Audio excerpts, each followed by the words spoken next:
We just talked about the awareness or tracking for the facilitator. That is ongoing throughout the whole group. And the facilitator then also has the awareness of the person that's speaking, the group member who is sharing. What are they noticing in the nonverbals, in their body language? What are they sensing is kind of going back to that iceberg of what's below the surface for that person speaking? What are they feeling is needed?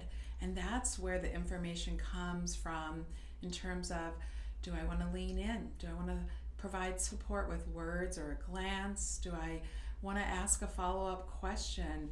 Or do I want to help them just be with what they're experiencing in the group? That's slowing down and being with the process. It's listening for what someone is saying, but also for what they're not saying. Yeah. So you're helping the facilitator know how to navigate some of that. Because this goes back to the awareness for the facilitator, for them to be able to see that there was something that wasn't being said, that a participant is saying, no, I think I'm good, but they're crying. How do you help the facilitator decide where to step in the way of asking non-invasive questions, to be able to, in that moment, just inquire, is there any more you want to say about that? Because a lot of times what comes up for the facilitator when they're tracking something that's going on with a participant is they don't want to be invasive, or they're worried that they're going to ask the wrong question, or they're worried that they're going to upset someone.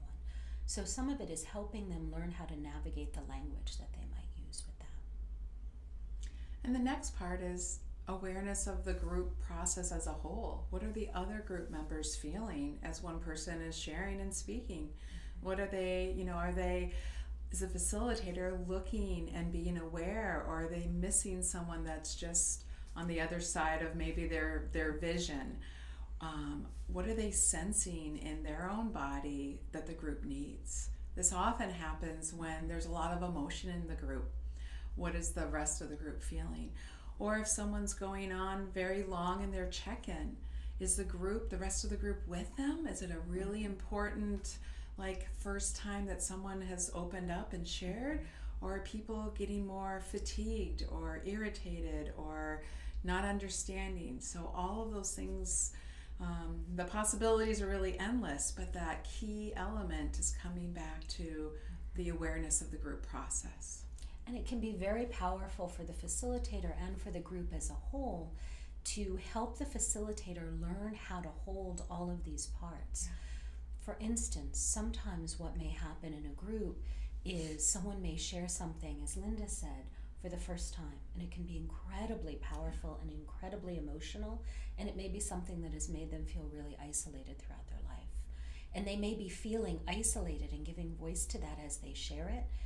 The facilitator may have emotion coming up, and you want to know, how did they track that in the group? Because this is one of those beautiful moments where the facilitator might actually turn to the group and, name that they can see the tears in the room, or they can feel everyone leading in. And then to be able to have the facilitator have the permission to encourage the participant to look up and see and feel the support that's there. So again, this tracking on all these parts is not just about awareness, it's actually about group facilitation.